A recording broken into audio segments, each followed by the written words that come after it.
Well, obviously yesterday was a really tough day for me personally. It was a real tough day for Coach Pittman and his wife, Jamie. But I think we all watched the same thing here at Razorback Stadium on Saturday in front of an incredible crowd, incredible atmosphere before a national television audience against the first time playing Notre Dame. And our performance was just unacceptable. It wasn't a Razorback football performance that any of us were proud of, and that ultimately falls at the feet of the head coach. And I'd often, through his tenure here, given Coach Pittman a lot of credit for how competitive we had been in the past 6 years. And he had gotten a lot of credit for those one-score losses, but at some point in time as a director of athletics, I had to hold him accountable for those one-score losses as well. So the culmination of what happened on Saturday and then a couple more one-score losses, one at Memphis and one at Ole Miss, just felt like it was time to make a change in the leadership of our football program. I met with Chancellor Robinson and President Silveria after the game on Saturday, woke up Sunday morning with a great sense of peace that this was the right decision at the right time, heading into a bye week, made that recommendation to Chancellor Robinson. It was approved by the board. I went to visit with Sam and Jamie at their house, ironically at their kitchen table, which is the same place that I hired them at in Athens, Georgia 6 years ago. As you can imagine, Sam was incredibly gracious, incredibly thankful for the opportunity that he had had to be the head coach at the University of Arkansas, and made a really tough day as well as it could for me as the director of athletics. I then met with Coach Petrino at my house, asked him if he would be willing to serve for the remainder of the season as our interim head football coach, and he accepted that opportunity. And with that, we will open it up for any questions for Coach or myself. Go ahead, I'm wondering, Hunter, on the decision to fire Sam, did the timing of things that have come with the portal being moved to January, does that make it an easier decision on when to change coaches and stuff versus maybe in the past when Sam hasn't had success and December portal opens?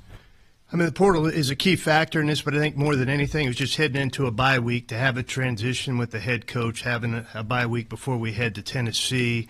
This was kind of a natural point to make that. We've got another bye week coming up later in the season, but I just felt like how we performed on Saturday gave me a little indication that maybe Sam had lost the team a little bit because they generally had played really hard for him throughout his tenure.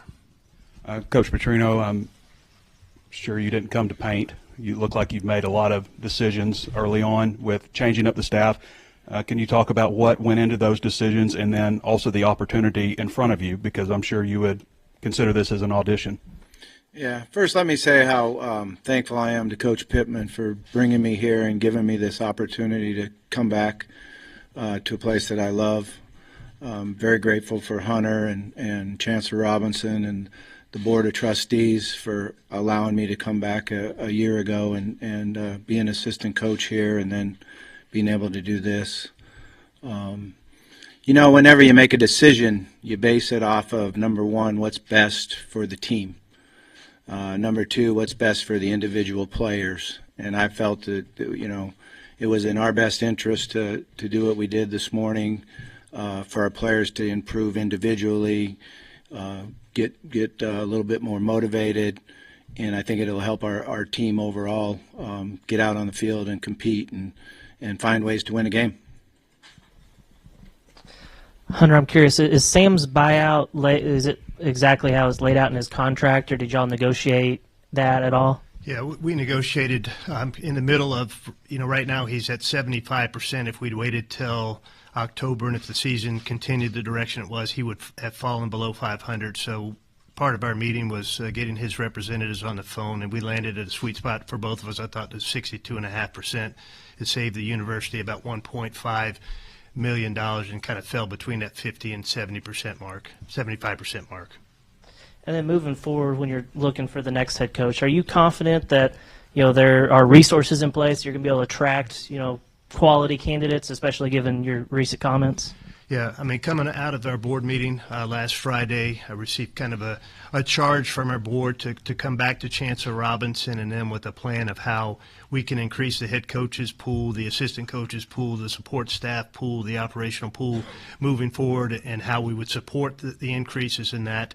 And I'll have an opportunity to do that in the next couple of weeks, and I truly believe that we will have everything that we need in place to attract the best head coach for our program and give that head coach the resources they need to be competitive in the SEC. Coach, what might you be able to do to help improve defensive play moving forward? And are there any other changes imminent to, fill the spots that are lost?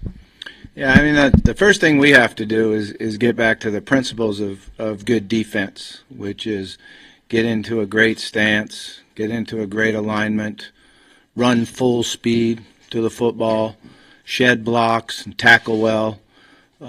To stop people on offense, you have to stop the run first, and we haven't been able to stop the run first. Some of it's been our fits by our linebackers. Some of it's been errors. So we're looking right now at really finding out what our base defense is going to be from here on, and then build the package out of that and simplify a little bit. If we simplify and play faster and full speed, then we'll have a better opportunity to stop people. It's been a whirlwind the last couple of days, but I wonder if you've met with the team, and if you haven't, like what your message might be. And then, Hunter, will you meet with the team as well? Yeah, the plan was to meet with the team this afternoon at 2:30. I've seen a lot of the players individually around the complex this morning, but team meeting's at 2:30. What might be your message at that point? Well, we got a number of things to talk about, but number one thing is that you have to get used to change. Your whole life there's going to be change. So how we handle that, our attitude on how we handle that, our positiveness on how we handle that, will determine how quickly we improve. We're going to improve. That'll determine how quickly we improve. Hunter, will you have an address there too? And so many of the players on defense loved Travis Williams. Just maybe what your thoughts are there. Yeah, I will be a part of that meeting, kick off that meeting, and talk about some of my reasons behind making that change. And like Coach, we still have 7 games left in this season. I think we still have a really good football team in that locker room and have the opportunity to win moving forward. And there is going to be a change and a lot of change and adaptability by these guys, and I think that's why the bye week is really key for that. And that will be similar to what Coach is saying about change. Change is a part of life. And how you respond to change will really tell you a lot about your life moving forward. And so I think we've got some really good kids in that locker room that will respond well to this change. It's not going to be easy for them, but that will be my message to them. Hunter, obviously you were the one that hired Coach Pittman. I'm wondering, as you kind of enter a second coaching search, whether it be Coach Petrino or somebody else, what maybe did you learn from 6 years ago that you can take into this year? You learn something from every coaching search. They all take on a life of their own. We've got a little bit longer runway on this coaching search and have a chance to get out ahead of that a little bit. Coach Petrino, as we met yesterday, I mean, he accepted this opportunity with the understanding that he also wanted an opportunity to formally be a candidate for our head coaching position, and he will have that opportunity. But we'll also subsequently run a search for our next head coach at that same time. And I've got a little bit longer runway to do that and to do my due diligence and do some really good research, and we'll find a good candidate, whether that's Coach Petrino or someone else. And then Coach Petrino, obviously Coach Smith will take the title of OC, even though you'll keep the duties. Just maybe, does his role maybe formally change at all, or what kind of do you see on that side of the ball and some of the changes there? Yeah, his role will change a little bit. There won't be a time where I'll have to step out of the room more. I won't be in there at some parts of the game planning. Colby's a guy that played for me many, many moons ago and played professionally for the Chiefs, did an unbelievable job. He's been handling a lot of things anyway, like when I decided to make the decision to go up in the box, and he's handling the pregame information with the players and some of the things at halftime after I have to leave. I think he'll do an excellent job. I'm still going to call the plays, and something I love to do, and I'll be in the meeting room as much as possible, certainly game planning and working on, third downs and situations. But I feel really comfortable when I step out of the room that they won't miss a beat. He'll just continue the meeting. That's one of the most important things is when you're the head coach and you step out of the room is that they don't just sit around and drink water, that you have a leader in there that'll take charge and continue as if you were still sitting in the room. Hunter, millions in buyouts to be paid out. You've talked a lot about financial in this revenue share era. What is the financial plan moving forward? For the buyouts, we'll pay those out over the next 3 years, most likely from reserves in the Razorback Foundation, but we have the resources to pay those buyouts, and we don't have any lump sum payments other than Coach Pittman's retention bonus. Everything else will be paid out over the next 3 years for him, and the assistant coaches all have roughly a year and a half, but the assistant coaches all have a duty to mitigate within their contracts as well that will help bring the value of those buyouts down.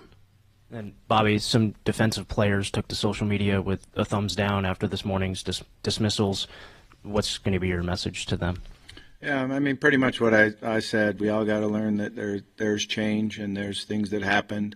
I think in football you have to always talk about courage and being courageous, and I think that's part of what we have to do now as a team is understand that we all have to take the arrow in the forehead. We didn't win Saturday. We didn't perform like we needed to offensively. We didn't do it defensively. We didn't come up with any big plays on special teams. So it's all of us, and we just got to get together and become one. That's, I think, one of the issues we've had is the separation in offense and defense. We need to be able to come together as one unit. Hunter, how important is it to you and other decision makers, if at all, that a candidate has ties to either the program or the state? I think that's icing on the cake if you can make that happen. I don't think you can go in that with being one of your guiding principles in your search. I think that's something that if someone has ties to the state, that is awesome and a bonus, but I don't think you can go into the search with that being one of your guiding principles. And then, Bobby, are you considering any other staff moves, whether it be dismissals or just promotions internally?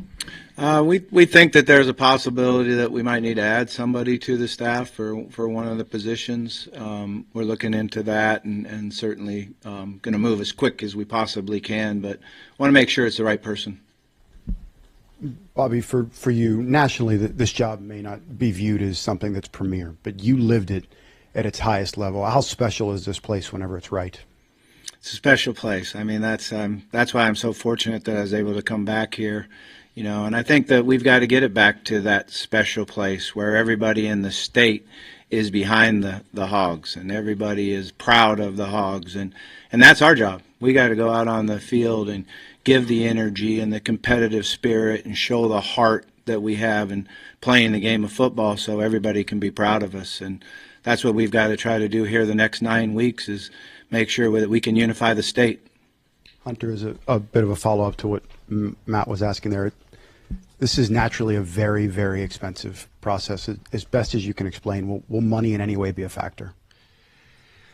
Absolutely, money will be a factor at some point in time because there's limited resources. But I think we saw with the hiring of Coach Calipari and what we were able to do there with him and his staff and what that's meant to our basketball program. I think we can build a similar model within reason for our football program. I think there'll be people across this state that will step up for us. I think there's an opportunity for the university to potentially help us, and we're continuing to look at new ways to generate revenue within our athletic program. Our football program is far too important to the overall health of our athletic program for us to take it for granted. Hunter, last Friday at the Board of Trustees meeting, you tried to clarify what you had talked about at the Touchdown Club, but do you worry at all that the negative publicity that was generated by that might hurt you at all in your search?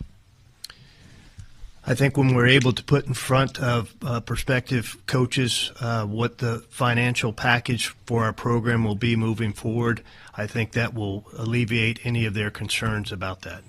And, yeah, I mean, as you well know, AD jobs oftentimes are tied to the success of a football program. Do you think you're going to be able to lead this search? I have not received any other indication to the contrary. One more for you. You've talked about finances and being able to compete at a championship level, like you said. Do you feel like Sam had the financial commitment to be able to win at the level you wanted him to? You were at the board meeting, and I gave you some statistics where our head coach compensation, our assistant coach salary pool, our support staff salary pool, and our overall operating budget ranked towards the bottom of the Southeastern Conference. I think with that information, Coach Pittman did not have the resources he needed to appropriately compete in this conference right now.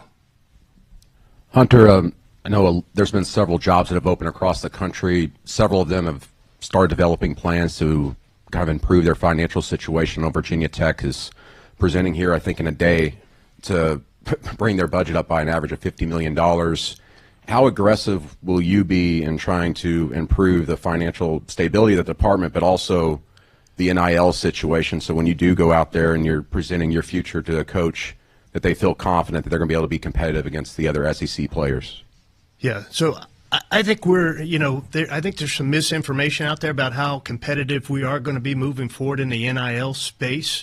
We've had over $500,000 of agreements that have gone through the NIL Go system by way of our student athletes. It's roughly $15,000 per agreement. The national average is about $5,800. We have an NIL strategist within our front office. Our team at Learfield is actively soliciting opportunities for our student athletes to have NIL agreements. We're at full level, the cap from a revenue sharing standpoint. So whoever the next football coach is going to have the resources from a revenue sharing percentage and NIL to compete within this conference. Bobby, you guys are going to have the full team meeting later, but you said that you've seen some of the guys individually around the facilities. Just what have their reactions been to all the news so far, and just what have you said to those guys? Yeah, I mean it's obviously mixed reactions. We got some people that are excited and energized, and we've got some people that are hurt a little bit right now. Their feelings are down, and that's natural. That's how it goes. And I don't want to minimize their feelings and how they are, but at some point we've got to step together and move forward. And the quicker we do that, the better that we're going to be. And then Hunter, what are maybe some of the qualities you're looking for in the next head coach, be that Coach Petrino or an outside hire? Just what are, I guess, some of the characteristics you're looking for in the next coach? I think you have to have someone first and foremost that's a proven winner and proven that they can build a program. Someone that can come in and establish what your culture is going to be as a football program on both sides of the ball, in special teams. You want somebody that can that has some energy and can re-energize this program and re-energize our fan base, ties to what it means to compete within the Southeastern Conference, I think is really key. But I think, probably the keyest thing is they've got to be able to embrace and adapt to what is a changing environment in college athletics, and to be able to have some advanced scouting that's really in depth, and you can go head first into the transfer portal, and that's the way you're going to build a program quickly. And the days of bringing in 25 or 30 freshmen and thinking that you can turn a program with freshmen, they're going to go by the wayside, especially in football. And you've got to be able to really use that transfer portal, and that takes some in-depth advanced scouting across Division II, FCS, G6, and even Power 4, so that when that transfer portal opens up, you're ready to hit the ground running, and we're going to provide that staff with the resources they need to do so. Coach Petrino, you spoke about change and talking with your players about change coming up this afternoon, and whether that is something they buy into or not is something that they have to decide. What is the best case scenario for this team going through this change right now in your eyes? Well, the best case scenario is we come out tomorrow and we work hard, and we practice hard, and we get well prepared in how we're going to change the defensive structure and how we're going to go about running to the football and tackling well. We got to go back to some individual drills, tackle circuits, pursuit circuits, and turnover circuits, and do the little things that make the difference in the game. So I'm excited about the way our staff has been handling it and the plan that we have going forward defensively. offensively, we've got to get back where we get the ball across the 50-yard line and we go score touchdowns like we were early in the season. And that hurt us the last 3 halves, that we weren't able to convert touchdowns when we crossed the 50-yard line. So we're going to continue to work hard on that. And then we got to come up with a way where we can make difference-making plays in special teams. Right now in special teams, we haven't had a big return, block punt, forced fumble that turns into points. So to score a lot of points, you have to score in all 3 areas. And then for you, Hunter, just curious as coach about the schematics of the team. What do you want to see out of what would you ideally see out of the fans here in the last 4? You still have 4 home games left. Obviously a tough one over the weekend, but with Coach Petrino, you talk about energy, excitement. What do you expect the fans will show back to you?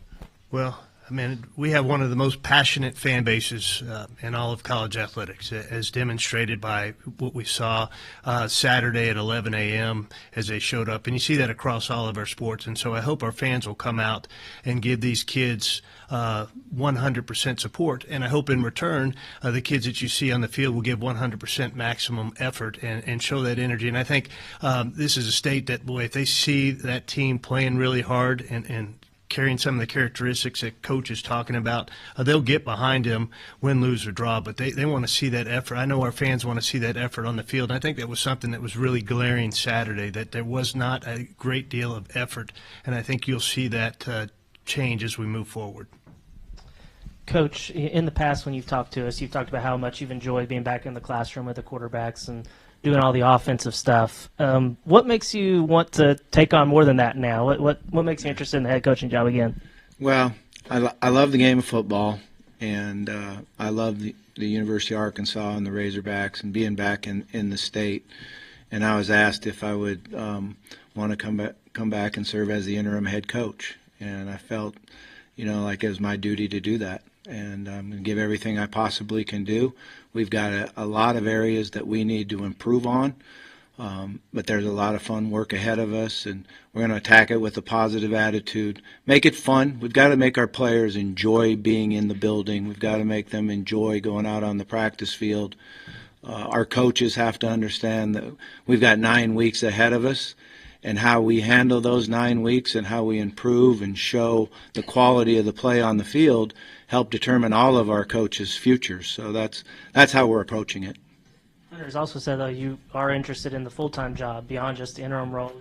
Are you confident in your ability to navigate all the things Hunter just laid out with NIL, transfer portal, all that kind of stuff?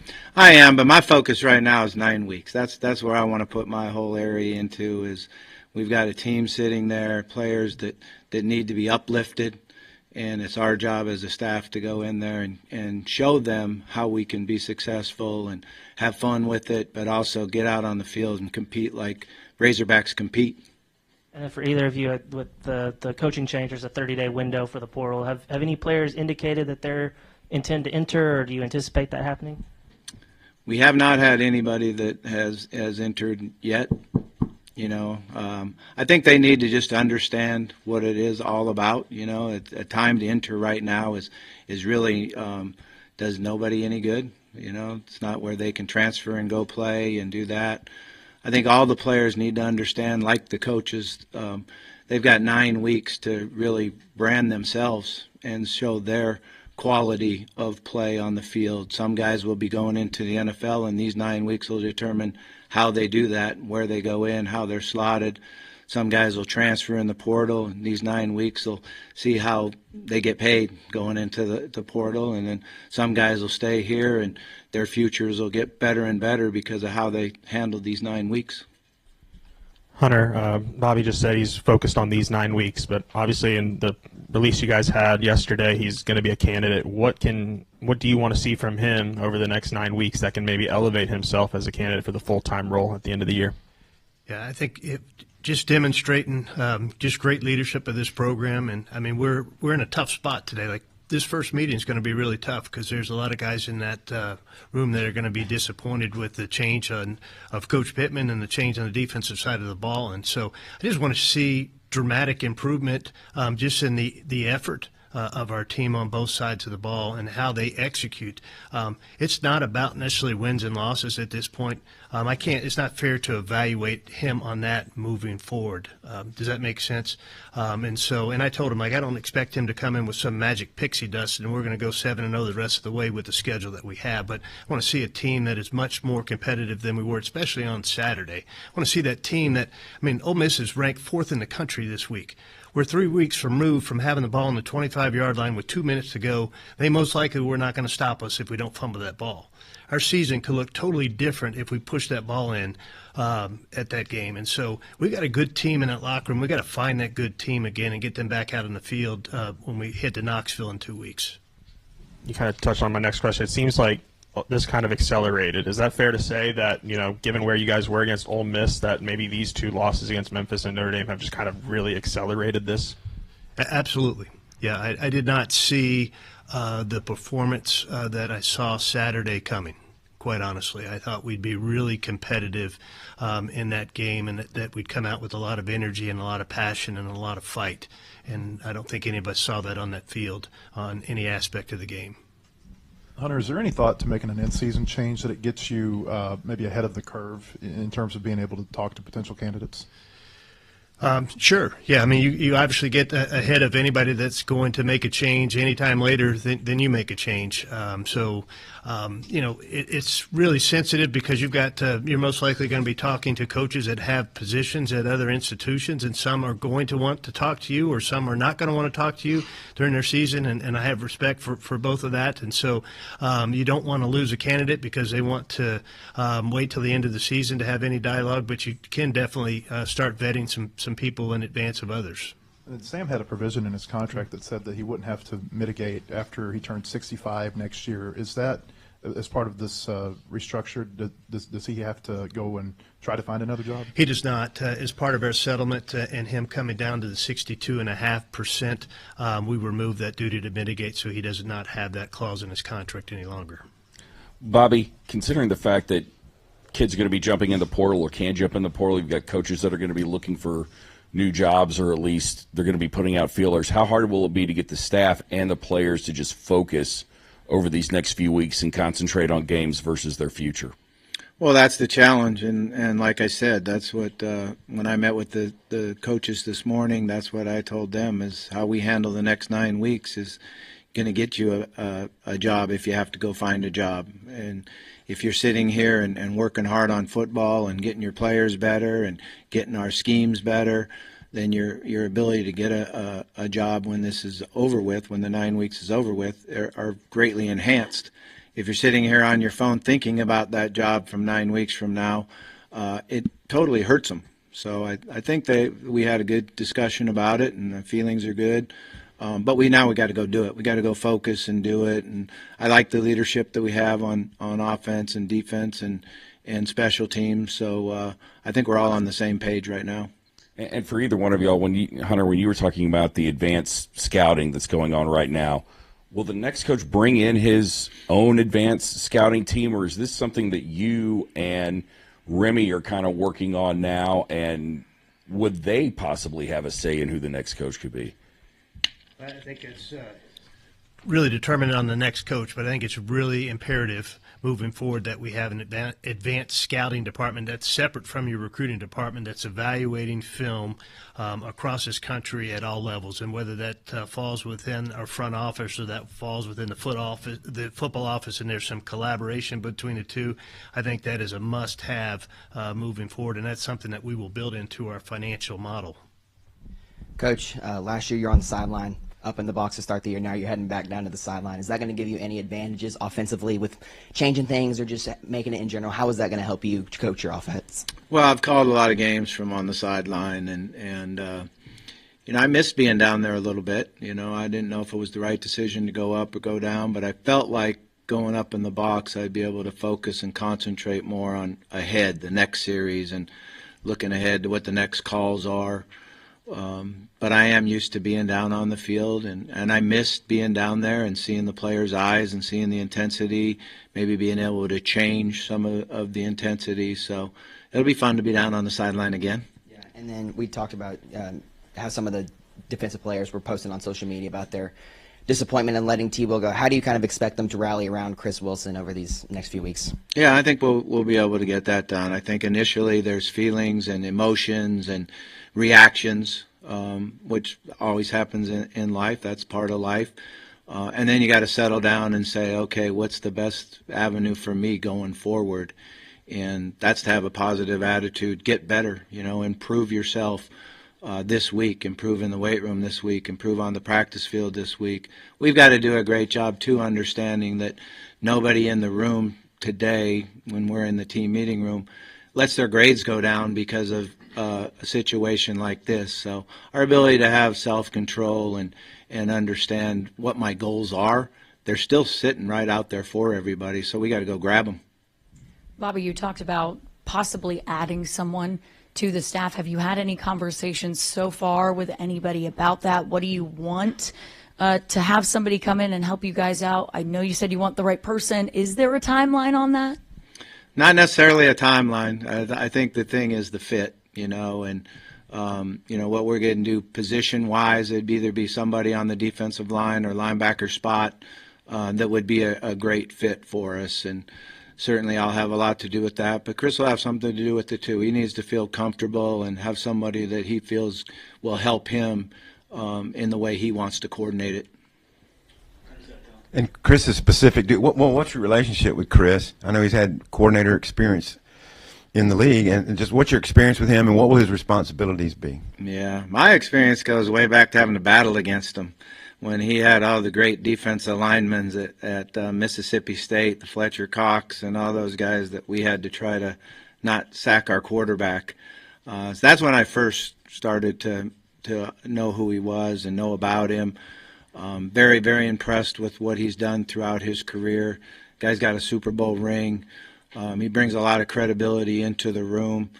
I've been enjoyed watching him on the field in the camp and throughout the practices that we have. He's very intense, and he understands what you need to do to stop people.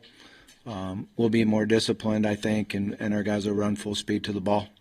Will somebody essentially fill your spot on, another permanent staff member on offense too?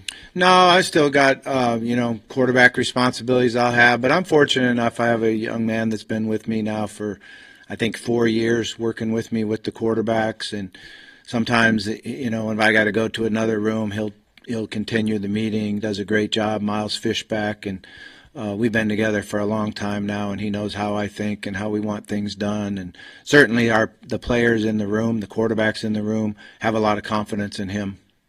Hunter, will you go solo on the search for a period, or will you immediately get a committee or hire a firm, or what do you think? Well, the only thing I know I'm going to do for sure is I'm soliciting from search firms to assist with that, with the long runway and the confidentiality that coaches will have. I mean, working through a search firm for that just makes a lot more sense than trying to do that on your own. And so we'll use a search firm, and then Chancellor Robinson and I will visit at some point in time in the very near future about what the committee looks like. I think for confidentiality, it's always a lot better to keep it tighter. And that's the way I've usually done searches and would prefer to do searches, but Chancellor Robinson and I will visit further about what that looks like moving forward. Your message basically to fans, like, where are you headed with football? We will get our football program back to a place that everyone across this state will be proud to say that they're an Arkansas Razorback.